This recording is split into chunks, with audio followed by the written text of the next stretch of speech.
Le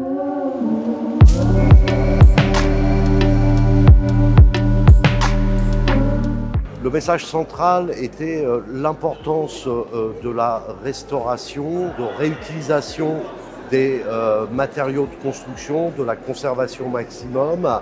et de la réutilisation de matériaux de réemploi ou de matériaux locaux afin de réduire l'empreinte carbone d'une restauration. J'étais ici pour présenter l'Ethnothèque, qui est un centre de ressources autour du geste et du savoir-faire, et montrer donc l'importance de la conservation de ces gestes et savoir-faire pour pouvoir s'en inspirer dans un contexte de transition écologique qui sont souvent décarbonés. Conserver cette mémoire avant qu'elle ne disparaisse aussi, collecter et conserver ce patrimoine. J'ai un peu axé mon propos sur 3 projets. Le Super Langevin à Caen, qui porte un petit peu sur cette notion de comment transformer vers un destin désirable les quartiers donc de la grâce de Dieu, quartiers donc de grands ensembles, avec la transformation de l'immeuble Langevin en Super Langevin.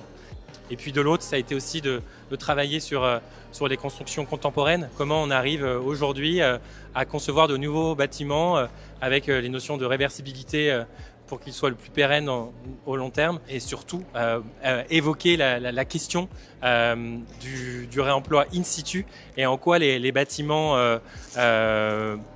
jusqu'aux années 60, 70 essentiellement et d'autres, ont une qualité spatiale et une qualité de matière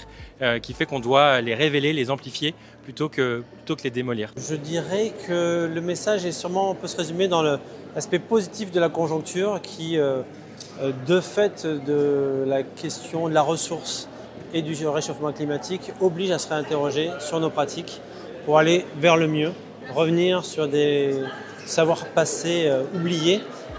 qui aujourd'hui remis à l'ordre du jour et re-questionnés, vont permettre d'aller vers plus de qualité, plus de pérennité,